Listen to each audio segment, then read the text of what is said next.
What's going on, everyone? It's Deirdre, and welcome back to Moms Off the Clock, a podcast for the moms who need a break to have a WTF is happening moment. You are not alone. This is episode 15, and this is our Moms Off the Clock #summer series. So I'm super excited.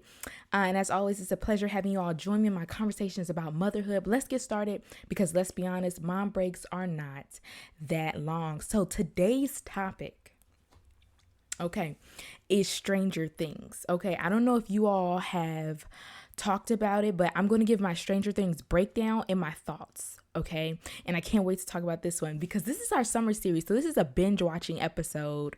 I think I want to talk about like binge watching shows or movies that are good for the family for summertime, any of those things, right? So I'm super excited. And once again, we're on YouTube. We are live on YouTube again. Okay. This is like amazing, okay? So if you're listening, you know what to do. Clock out and grab your wine, juice, water for the fitness moms, or coffee for the go-to moms, and let's talk Stranger Things, okay? Before I start, this is the summertime, and we are celebrating the Summertime with Moms Off the Clock summer series. So please tune into that. Also, go ahead and subscribe to our YouTube. It has been a hectic week, guys. I'm not going to lie to you. My mom came down. I told you it was her 70th birthday. I never got a chance or time to upload the video from last week. So I'm really trying to make sure I get that for you guys so we can have a good time, okay? You guys can see my outfit of the day. I'm wearing red for Stranger Things, okay? I'm super excited about this because I think this is going to be a good one. And yeah, we're just going to get into it. So let's start our affirmation. Our affirmation this week is, I will feed my soul. I will feed my soul. That's it. That's all. What are we doing to feed our soul? Right? What are we doing? I don't know. What are you doing? I'm binge watching, having a good time. Okay, so another announcement, I'm just going to say this one too. Please follow me on my Instagram page at Deirdre Brannick. Once again, it'll be on the YouTube, but I'm going to go ahead and spell it out. It's DeirdreBrannick, Deirdre Brannick, and send me a DM to just connect, have a good time, and we can figure all this stuff out about Stranger Things, or what are your thoughts on Stranger Things after hearing this, okay? So let's get started, okay? So if you haven't watched Stranger Things, I'm not going to lie to you. Just go ahead and, log out now or stop watching because it has spoilers and theories. Unless you've watched it, I would say, leave. But if you don't want to watch it and you want to get caught up without watching it, stay tuned because I have a breakdown of everything. All right. First character I'm getting into, we're going to talk about the first group, Will, Elle, and Mike. Okay. So Mike is coming to visit and it's a lot happening. 11 has been lying. Okay. Because y'all know, I don't understand why she's been lying, okay? It's so much there. So I'm going to start with Will, all right? He's been acting very strange. What is the picture that he's drawing and he doesn't want Elle to see, okay? Elle also said it was for a special girl, but he gave it to Mike. And then they had a weird interaction at first when they got there. Could it be that Will likes Mike? I mean, let me give you a little background, okay? Let me give you my evidence to prove this. In season 1, Joyce tells Hopper, okay, that Will was kidnapped, and it may be because he's a sensitive kid and that his dad thought he was gay, and then Hopper's like, well, is he? And she's like, it doesn't matter, just find my kid, which is true. It doesn't matter. Just find her kid, right? So I'm 100% with her on that. And then also Mike yells in season 3, he yells at him and he says, it's not my fault that you don't like girls. Now in our mind, right, we're younger, we're thinking, oh yeah, well, not everybody liked girls at that time, right? We probably figured that out. But I think it was also a moment where he was trying to tell us something about him and Will's relationship, but they didn't want to develop that until they got older, and they could start figuring and piecing things out, right? So I don't know, that one's a little weird to me. So I want to know what their relationship is like. Not the relationship is weird, but I just want to know what is so secretive. What is he drawing? What is he painting? Also, I kind of feel like Will might be a bad person. He might be a bad character. I think that he's going to express that later on because how is it that Vecna is just, so close in on these set of kids, and Will was the only kid that survived the underground world, upside down world, I'm sorry, and all these things. And he figured all that stuff out, and he came back, after he was taken there, sunken into that place, right?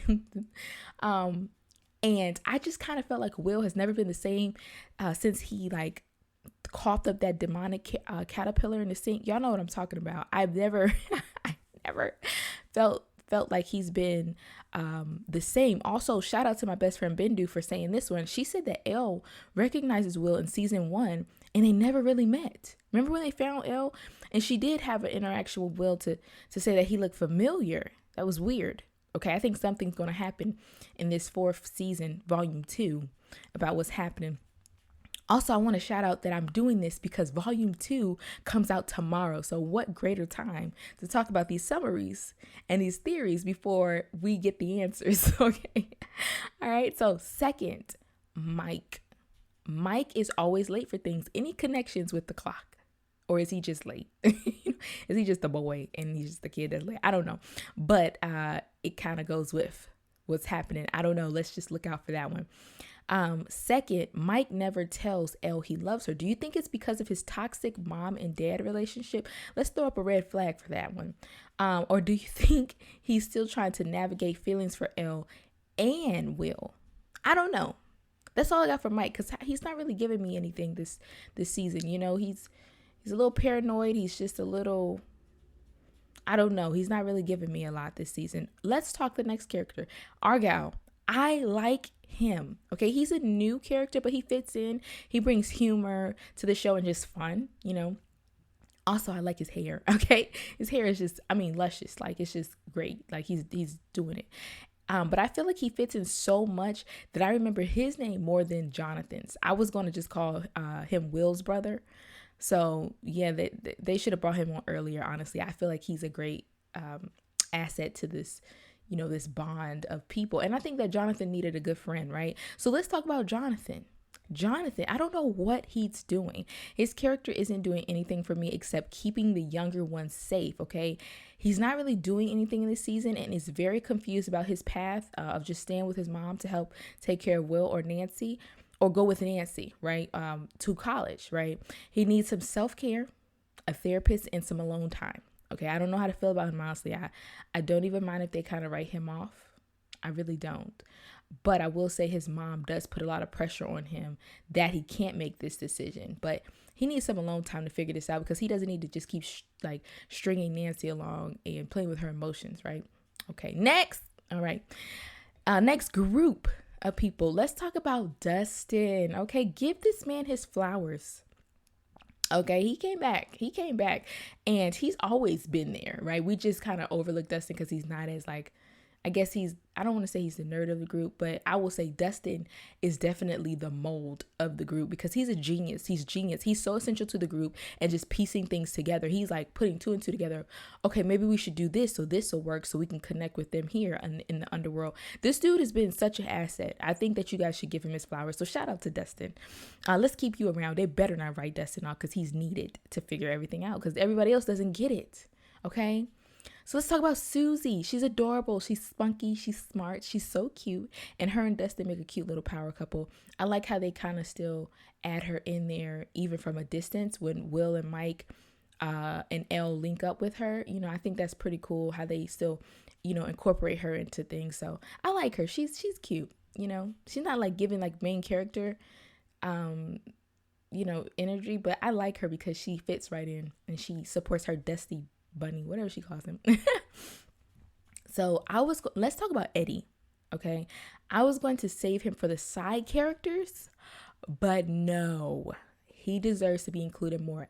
Eddie gives this misunderstood person vibe. I think a lot of us were that kid in high school, and I think that's why he's so essential in this episode or this season, because they talk about him, but I will say this, he is not afraid to be himself. He's gone through a lot of trauma too. These kids have gone through a lot of trauma. I just want to say that a lot of childhood trauma just coming up in this, and I think that it's so realistic to us because we are all dealing with our trauma.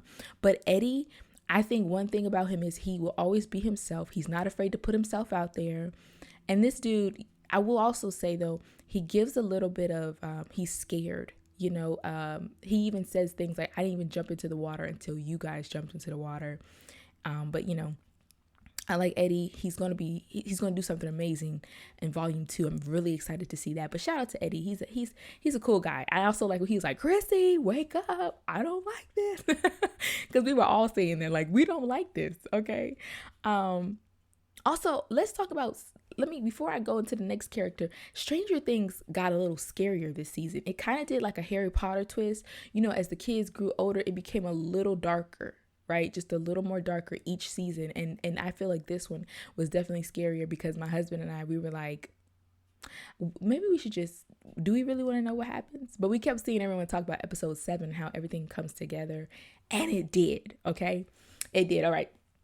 Let's keep going forward. Erica, my girl. Okay, she gives you that spunky, like fearless, all of that in one.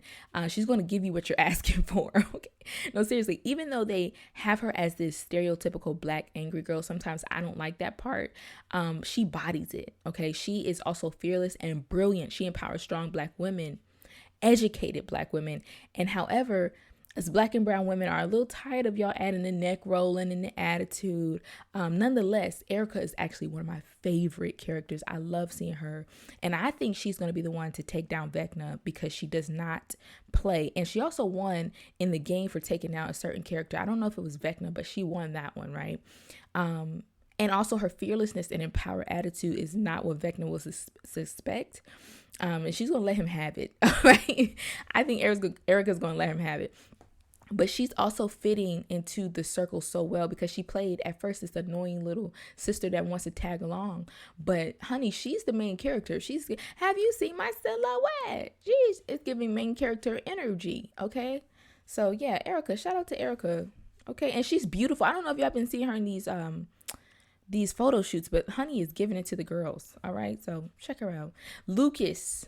Okay, yeah, Lucas is us in high school, okay, trying to find an in crowd, especially with his amazing skills as a basketball player.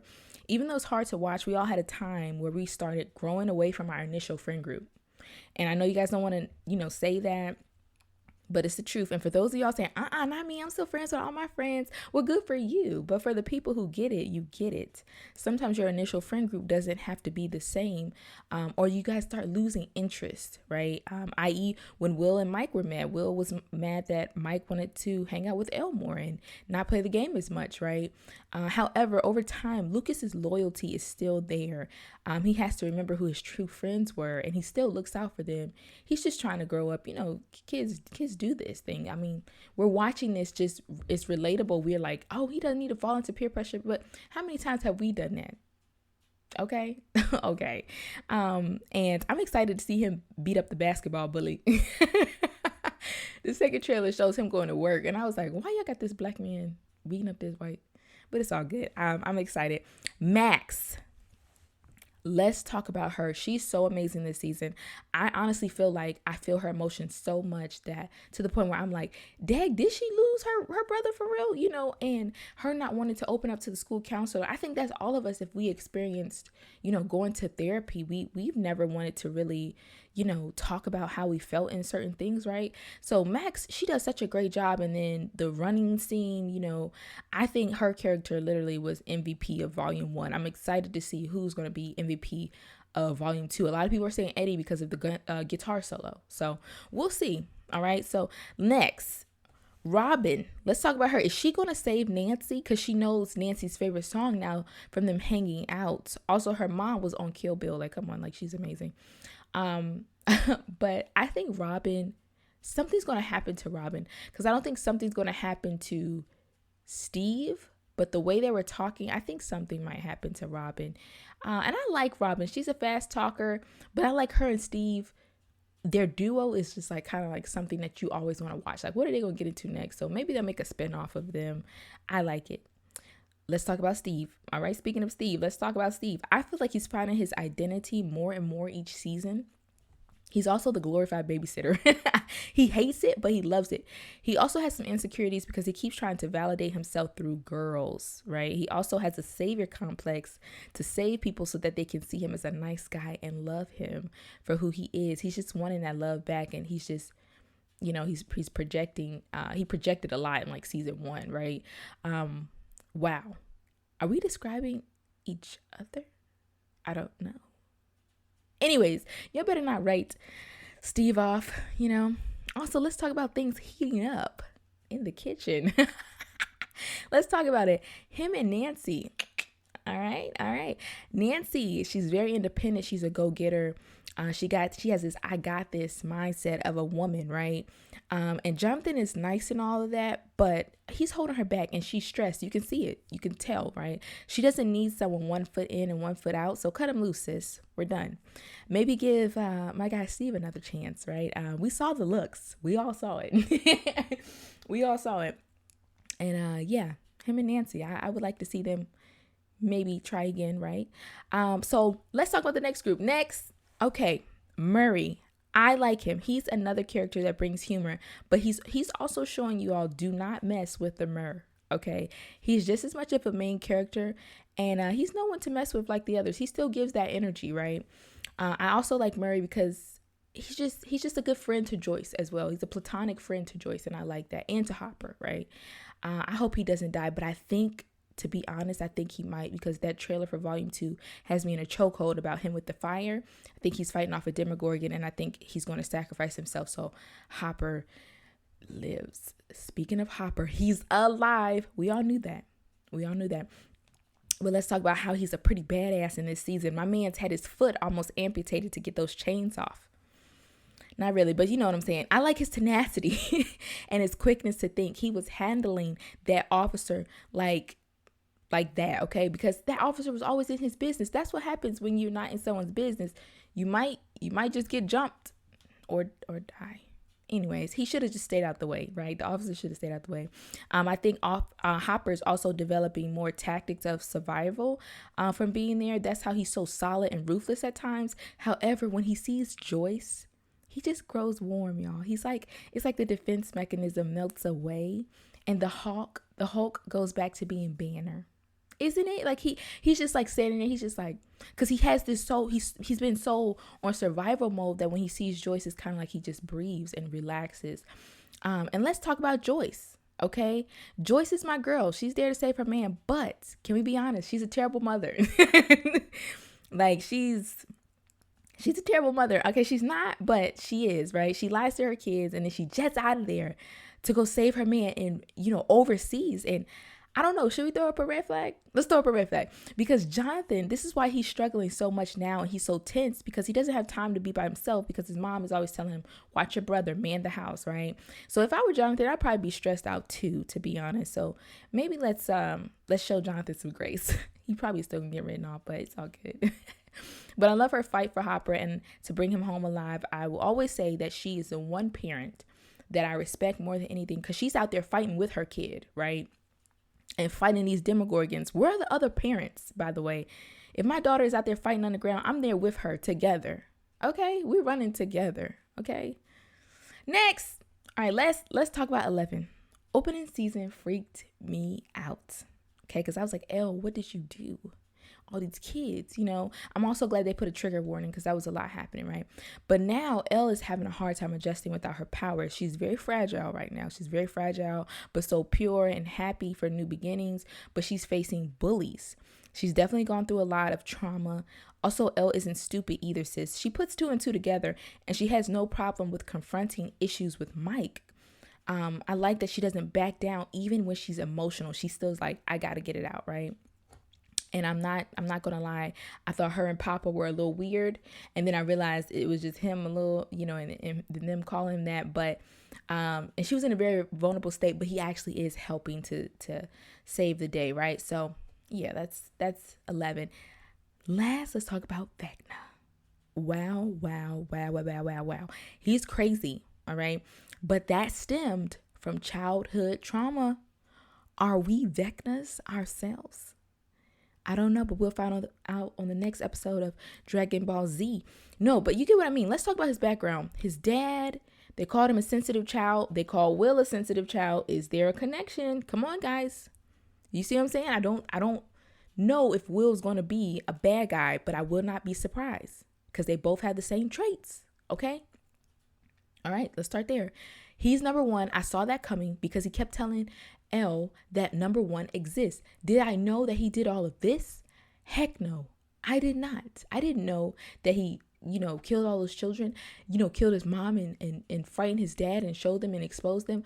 But he was a child that was tired of, being labeled as sensitive for one. And he was a child tired of being, pushed to the side. So I think all that stemmed from his childhood trauma. This is a big season about talking about children's traumas and insecurities. And that leads me to the other characters. Jason, the basketball playing, protesting pretty boy. I don't like him. His passion is there, but he's a bully. He gives off narcissistic ways. He's just annoying. Okay. He's kind of like, I think he has some insecurities too. And he wants to be seen as like the guy that saves the day and all that stuff and has a pretty girlfriend. He has a reputation to uphold, as you should say. All right. So next, the school counselor. She's been seeing all the kids who have been, hurt by Vecna, right? She's been trying to get them to talk, to release their feelings, specifically Max. She's been telling her, like, talk to me, find healing. She also has a freaking key around her neck. Do you get it? Okay. If you don't, listen, the clock has an insert for a key. Either she's working with Vecna to find his people, right? Or she's saying, if you seek therapy and help, you can be free from insecurities, trauma, and self-doubt. Wow. Let's talk about it. Mental health is in the building. Okay. I like it. Next, Dimitri. Y'all are about to kill him off, aren't y'all? He keeps talking about his son. Y'all know that's how characters do when they're about to die. They reminisce and then they die, right? Damn, y'all cold. Anyway, I think he's handsome. He also gives a personality that's masculine but soft. Like he'll break you into pieces, but he loves puppies, right? I like his character. I think he may die though. Not gonna lie to you. I think he may die. And I think Hopper's going to go back and tell his son how amazing of a hero he is to make him seem, bigger and more loved, like trying to tell his son, like, hey, your dad really is a hero. Don't just think of other people as heroes. Think of your dad as a hero, right? Yuri, last character. He's annoying. I hated him. I hope he gets the day he deserves. In this case, the moment he deserves, because it's a show. I was just so mad at Yuri. I really was, guys. I was always mad at Yuri and the other people I were mad with. This is the last of them. The parents, all of them, trash. They don't listen to their kids and they don't even look for them. How are your children fighting something so big and so detrimental to the town and you all don't know? This is definitely a show because my mom would have said, you get on that bike if you want to, and you're going to have more people to worry about than Vecna. That's a black mama saying for you, right? Okay. So those are my theories and summaries, and I hope you enjoyed. And don't forget to tune in tomorrow and watch volume 2 so we can get the answers that we truly deserve, right? And I'm just excited about it. Binge watch the show. If you haven't binge watched the show, have a good summer. Binge watch some shows. Step out of your element. Watch it with the lights on if you're scared like me, or watch it with your spouse if you're scared like me, okay? So as you get ready to clock back in, know that you're doing your best. It's not about being perfect. It's about being progressive. Until next time, mamas, see you soon. Let me go check on my baby. Bye.